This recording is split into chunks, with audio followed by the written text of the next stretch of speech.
Assalamualaikum warahmatullahi wabarakatuh. Selamat siang, berjumpa kembali dengan saya di mata kuliah Kritik Arsitektur. Hari ini kita akan membahas mengenai penjelasan lebih lanjut dari materi kemarin, yaitu mengenai bentuk dari kritik arsitektur ini.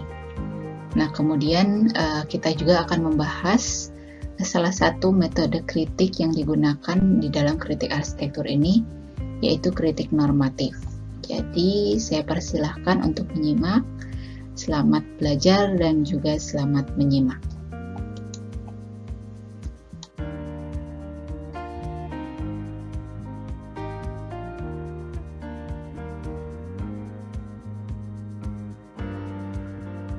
Oke ya, melanjutkan penjelasan di pertemuan minggu kemarin mengenai bentuk dari kritik arsitektur sendiri, di mana bentuk kritik arsitektur merupakan suatu komentar atau penilaian terhadap suatu objek arsitektural yang biasanya dimuat dalam surat kabar, majalah, ataupun jurnal-jurnal ilmiah.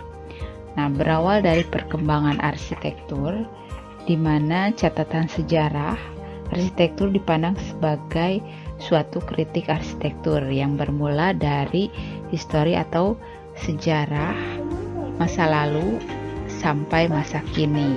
Ya. Di bidang akademis sendiri, kritik arsitektur dipakai sebagai suatu pembelajaran dalam hal mengkritik hasil karya rancangan mahasiswa, dan juga sebagai contoh lainnya adalah sayembara atau kompetisi. Ya.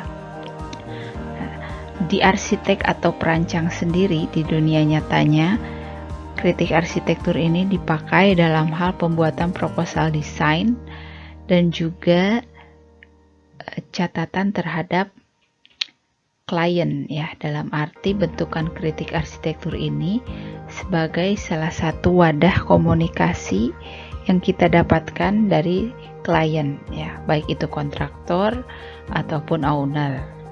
Nah, kesemua ini tentunya dibentuk untuk menghasilkan suatu karakteristik moral berupa jiwa kritis dalam diri seseorang.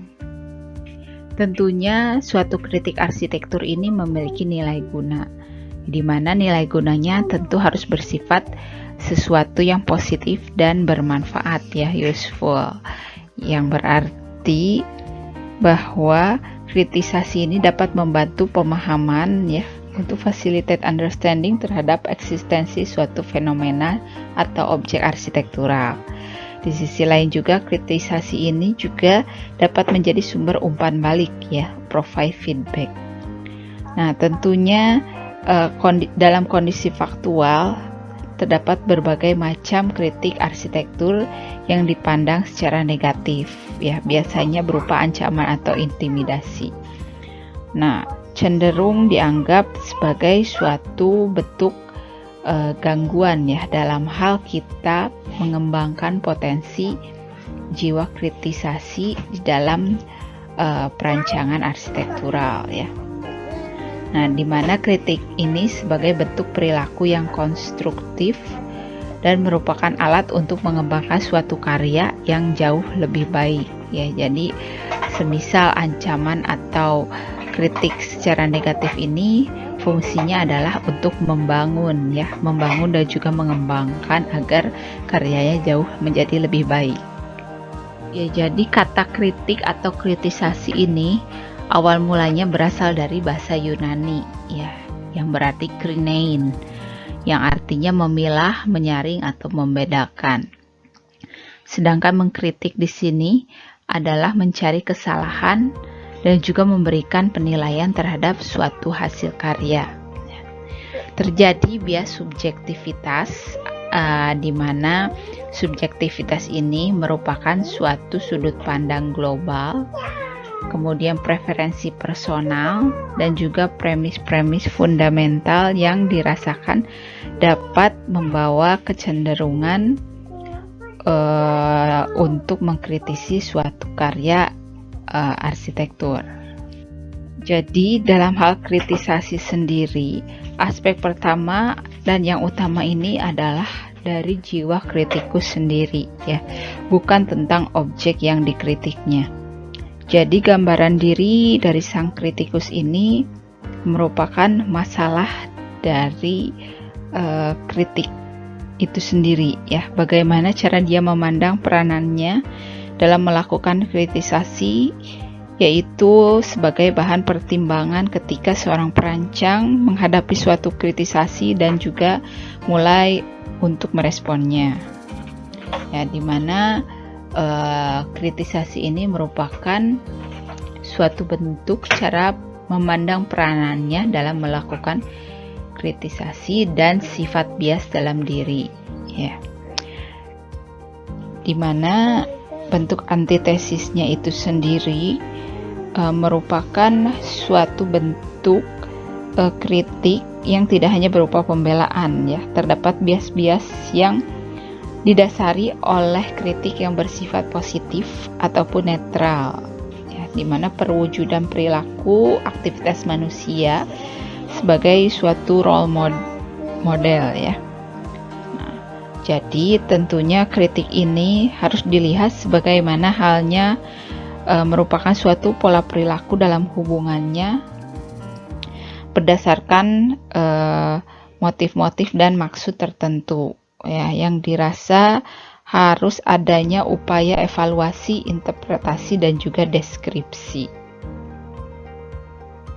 Peter Collins, salah satu tokoh dalam kritik arsitektur, mengidentifikasi 4 kategori kritik ya, di mana disebutkan bahwa kritik ini merupakan proses desain, kemudian penilaian kompetitif, evaluasi pengendalian, dan juga jurnalisme. Nah, berangkat dari kategori tersebut, didapatkan bahwa ada 3 macam metode kritik yang sering digunakan dalam bidang akademisi ya. Yang pertama adalah kritik normatif ya, yang sesuai dengan norma, standar, doktrin ataupun tipenya. Kemudian kritik interpretatif, yaitu sesuai dengan karakter, impresionistik, evokatif ataupun advokatif. Dan juga kritik deskriptif, yaitu menggambarkan, menceritakan dan juga mengungkapkan konteks dari segi historis. Di pertemuan ini saya akan menjelaskan mengenai kritik normatif, di mana kritik normatif ini terdiri dari kritik doktrinal, kemudian kritik sistematik, kemudian kritik tipikal, dan juga kritik terukur. Jadi kritik normatif ini merupakan suatu keyakinan bahwa sebuah atau suatu bangunan atau lingkungan binaannya dibangun berdasarkan suatu model, pola, standar ataupun prinsip yang berlaku. Ya, di mana model, pola, standar atau prinsip tersebut menjadi rujukan terhadap kualitas bangunan dan juga lingkungan binaan. Dari pengertian tersebut dapat kita paparkan bahwa kritik normatif ini dapat menjadi beberapa pengertian yang kita simpulkan sebagai istilah ya, di mana istilah-istilah ini akan kita temui selalu di dalam bentuk metode kritik normatif ya. Yang pertama misalnya adalah norma ya. Norma sendiri merupakan sesuatu yang bersifat umum dan tidak konkret ya, hampir tidak ada kaitannya dengan bangunan sebagai benda konstruksi ya. Seperti misalnya contohnya itu adalah slogan yang sering kita dengar di awal kita masuk di dalam dunia arsitektur ya, yaitu apa? Form follow function ya. Jadi bentuk mengikuti fungsi. Nah, kemudian ada juga yang disebut dengan istilah doktrin ya. Doktrin sendiri merupakan suatu pernyataan prinsip atau asas yang tak terukur ya, atau kualitatif dan sifatnya umum. Ya, semisal ornament is a crime ya. Nah, kemudian ada juga yang disebut dengan sistem. Nah, sistem sendiri merupakan sekumpulan arahan atau petunjuk yang berhubungan satu sama lain, ya. Ya, misalnya adalah argumen yang dicetuskan oleh Vitruvius ini, ya. The architecture depends on order, arrangement, eurythmy, symmetry, propriety, and economy. Kemudian tipe sendiri merupakan istilah dari model generalis yang mewakili kelompok bangunan dengan ciri-ciri tertentu. Semisal pasar swalayan atau rumah tinggal, ya, dalam konteksnya sebagai fungsi bangunan, ya. Jadi tipologi dari suatu bentuk bangunan, ya. Kemudian yang terakhir adalah ukuran, ya. Ukuran di sini merupakan suatu penilaian terhadap lingkungan dengan standar-standar yang telah terkualifikasi, ya, seperti misalnya standar ukuran tinggi anak tangga, ataupun misalnya standar ukuran untuk kusen, jendela, dan sebagainya. Pertama dari jenis kritik normatif ini adalah kritik doktrinal, ya. Jadi berupa doktrin yang disematkan oleh para arsitek ke dalam bentuk satu kalimat, ya. Seperti tadi saya jelaskan, ada banyak sekali slogan-slogan yang telah kita kenal. Salah satunya misalnya form follows function, kemudian less is more, ornament is a crime, dan sebagainya.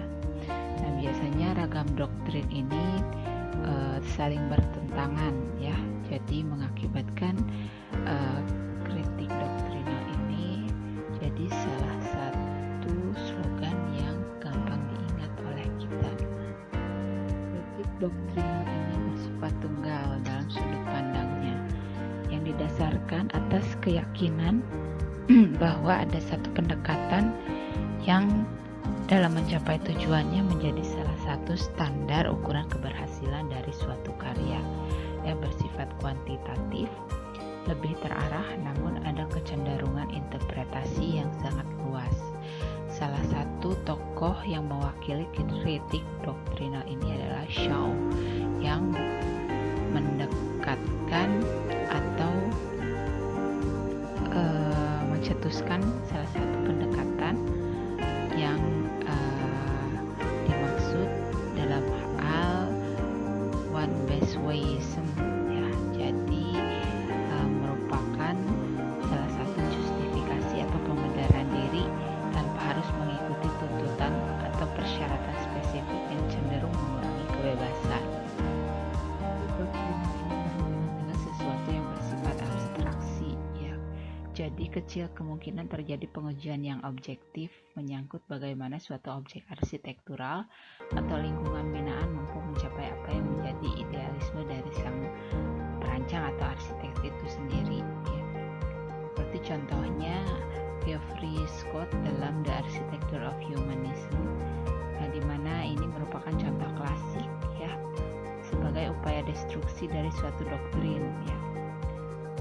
Beliau menantang argumen atau doktrin yang menyatakan bahwa arsitek Renaissance pada dasarnya adalah produk dari material, iklim, dan juga teknik konstruksi. Kemudian Amos Rapoport pun juga menantang doktrin yang sama dalam bukunya House Form and Culture. Jadi bentukan rumah itu tidak sesimpel dari hasilnya, ya, yang berupa physical force, ya. Jadi unsur-unsur fisiknya seperti klimat atau iklim, material, konstruksi, teknologi, ataupun site-nya, ya. Jadi dapat disimpulkan bahwa kritik doktrinal ini bersifat abstrak, di mana prinsip-prinsipnya tidak mampu membatasi keterbatasan interpretasi dari pihak lain, ya. Dan juga doktrin-doktrin ini cenderung dipastikan tidak terlepas dari reaksi ikonoklastik, ya, yang cenderung menghadirkan doktrin korelatif yang lebih baru lagi. Dan juga jenis kritik sistematik, di mana kritik sistematik ini merupakan variasi dari prinsip community, firmness, and delight, ya, yang merupakan translasi dari pembentukan prinsip utilitas, firmitas, dan venustas yang dicetuskan oleh Vitruvius ya, tentang kriteria kualitas dari arsitektur. Nah, kemudian beliau mengatakan bahwa arsitektur yang baik ini tidak hanya sekedar kokoh ya, namun diiringi oleh adanya keterjaminan fungsi objek dan juga kemampuan objek untuk memberikan kenikmatan visual bagi kegiatan manusiawi dan juga pengalamannya. Menyatakan dalam versinya tentang sistem ini ya, dimana dalam salah satu notes-nya yang berbunyi ada 3 kemungkinan kegagalan yang dapat terjadi pada suatu objek arsitektural ya. Jadi itu dapat jatuh ya, kegagalan itu kemudian dapat juga tidak mengakomodasi dari tujuannya, dan juga itu merupakan bukan merupakan salah satu karya seni. Kemudian objek arsitektur sendiri harus berperan sebagai modifikator dari iklim, modifikator perilaku, modifikator kultur, dan juga modifikator dari sumber daya menurut Hillier dan Musgrove.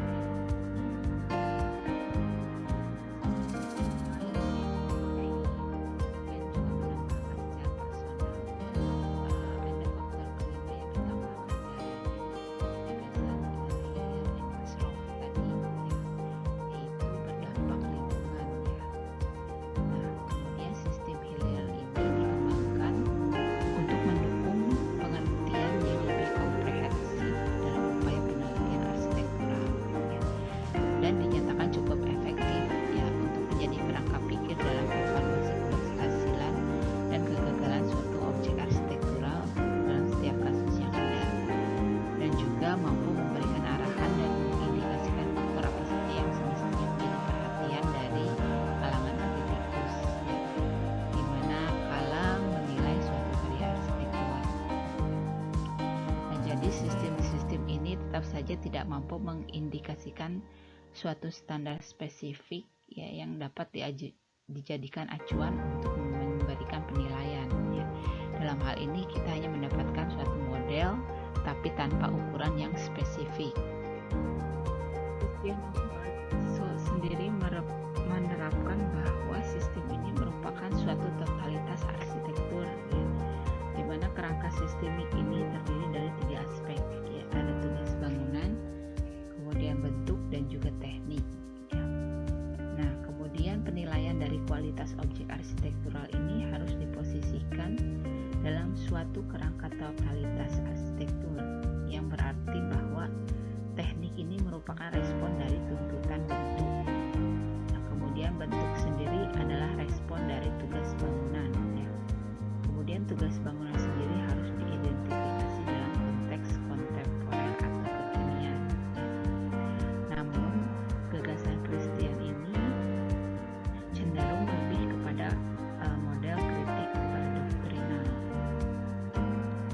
Wolfing sendiri mengembangkan sistem klasifikasi karakteristik visual dalam objek arsitektural yang melalui tipe-tipe linear, painterly, plan and precision, close and open form, kemudian multiplicity dan unity, and clearness and unclearness ya, kemudian didukung oleh sistem-sistem yang digagas oleh Charles Jencks ya, yang menawarkan sistem yang berbeda untuk pengklasifikasian terkait dengan latar belakang maksud dan asumsi dari penghadiran objek arsitektur ya.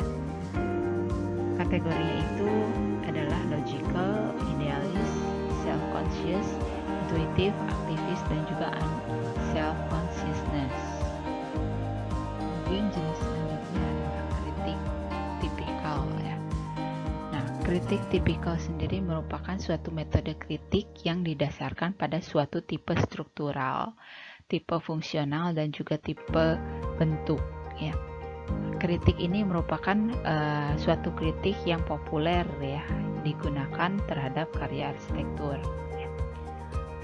Nah, kemudian di dalam kritik tipikal ini, kegagalan untuk berpikir dalam konteks tipe bangunan disebabkan karena kalangan kritikus atau sejarawan cenderung terlalu fokus pada aspek orisinalitas, ya. Sedangkan sebetulnya sejarah arsitektur sendiri dibuat sebagai suatu ulasan tentang sekuen atau urutan penyimpangan melalui eksistensinya terhadap bangunan-bangunan yang tergolong progresif. Nah, Nikolaus Pevsner sendiri dalam bukunya yang berjudul A History of Building Types, ya, menyatakan bahwa untuk mendapatkan cara pandang yang seimbang terkait dengan sejarah arsitektur ini didapat dari studinya tentang bangunan, ya, dimana begitu banyak tipe-tipe atau tipologi bangunan yang dibangun, ya, dalam melihat suatu bentuk metode kritik sendiri, ya, yang berdasarkan tipe struktural, fungsional, dan juga bentuk itu sendiri.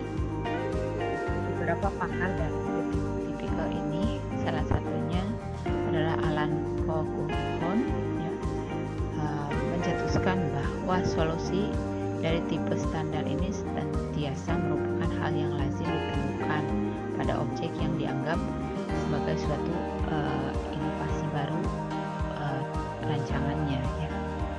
Namun sejumlah problem perancangan juga memiliki parameter yang cukup untuk dicarikan solusinya. Nah, kemudian Mark and Steadman sendiri memperlihatkan suatu rancangan rumah dari Frank Lloyd Wright, ya, sang arsitek terkenal, dengan tipe geometri ruang yang berbeda satu sama lain, ya. Ada kurva linear, rektilinear, dan triangular, ya. Namun sebetulnya memiliki pola hubungan fungsional yang sama. Nah, kemudian William McDonald sendiri menjelaskan bahwa ada 3 fitur dasar dari suatu objek bangunan, ya, yang dinilai dengan metode kritik tipikal ini, yaitu struktur, fungsi, dan juga bentuk, ya. Jadi kritik tipikal ini merupakan suatu aspek kesamaan di antara sejumlah bangunan, ya, di mana tujuan kegunaannya kesamaan. Kemudian konfigurasi bentuk atau sistem strukturnya mengukur keberhasilan dari bangunan tertentu berdasarkan tingkat kemiripannya. Nah, di dalam kritik tipikal ini juga terdapat konsistensi dalam pola kebutuhan manusia dan aktivitasnya, yang secara paralel menuntut solusi yang konsisten juga di dalam rancangan lingkungan fisiknya. Di dalam kritik tipikal ini juga ada refleksi dari pola-pola yang lebih mendalam, ya, dibandingkan dengan pola-pola yang terkesan lazim, ya. Tentunya akan lebih signifikan dan efektif kualitasnya.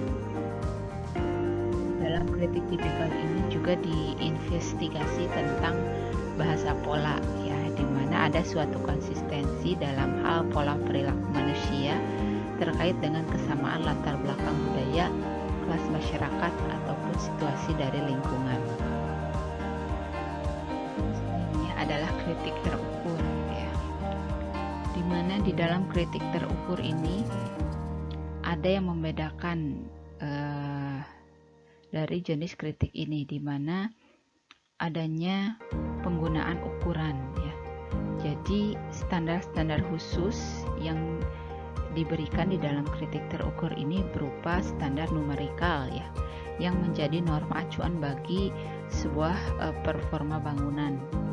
Nah, standar numerikal ini bisa berupa kondisi-kondisi minimum atau preferensi numerikal tertentu, ya. Dalam konteksnya biasanya standar numerikal ini bersifat angka minimum, ya. Sebagai contoh, misalnya standar minimum tinggi ambang pintu, ya, kurang lebih 210 cm dari permukaan lantai. ya, atau misalnya ukuran tebal balok beton bertulang minimal 1/12 panjang bentangan ya. Nah, jadi ada bentuk aturan dari tata bangunan dari pemerintah setempat ya, tentang tinggi misalnya tinggi minimum dari suatu ukuran dari konstruksi bangunan. Juga yang meneliti bahwa kritik terukur ini merupakan suatu bentuk norma atau standar yang menjadi pertimbangan dalam kritik terukur ya, yang biasanya ditargetkan dengan 3 kategori performa ya. Jadi ada target teknis, target fungsional, dan juga target perilaku. Nah, kemudian Huxtable sendiri menstandarkan bahwa standar numerikal ini tidak hanya diungkapkan melalui ukuran ya. Dalam kasus ini Huxtable sendiri mencontohkan bahwa standar yang tersama dari penelitiannya bahwa rata-rata menyatakan bahwa standar berupa biaya dari suatu bangunan ya, seperti dikutip dari pernyataannya tersebut. Kemudian ada juga target-target yang terkait dengan kritik terukur ini. Nah, yang pertama adalah target teknis ya, yang terkait khusus dengan aspek struktur dan juga material bangunan ya, dan juga pemeliharaannya. Sebagai contoh pertimbangan dari Rabinowitz ya, jadi beliau mengungkapkan suatu evaluasi teknis terhadap dinding bagian dalam sekolah yang melalui pertimbangan-pertimbangan sebagai berikut ini ya. Jadi provide terhadap struktur, kemudian durable surface, dan juga terhadap kekokohan dan juga pemeliharaan ya. Kemudian ada target fungsional, di mana target ini berhubungan dengan performa bangunan sebagai suatu tatanan untuk aktivitas-aktivitas tertentu ya. Sebagai contohnya misalnya Rabinowitz ini mengevaluasi suatu forum pada suatu sekolah dasar ya, di mana beliau menyatakan bahwa tangga merupakan aksesibilitas yang sangat mudah dan juga menarik ya untuk diterapkan sebagai bentukan-bentukan yang atraktif yang bisa juga dijadikan sebagai fungsi lain ya untuk beraktivitas ya, seperti duduk ataupun lainnya.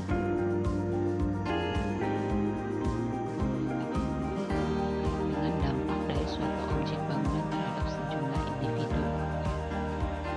Contohnya Lazard yang menyarankan taksonomi untuk suatu respon terhadap kegunaan suatu objek bangunan ya, yaitu ada persepsi visual dari suatu lingkungan fisik, kemudian pola sikap yang lazim terhadap aspek lingkungan fisik, kemudian aktivitas perilaku yang teramati dalam suatu lingkungan fisik.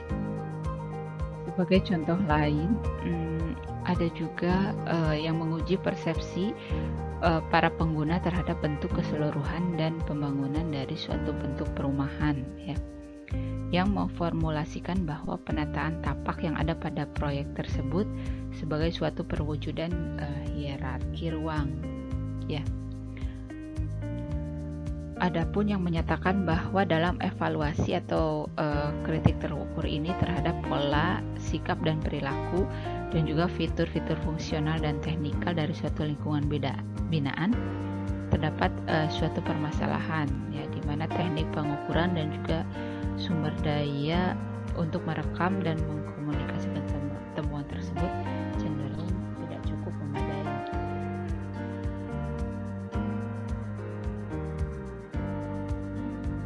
Oke, sekian pemaparan dari saya hari ini.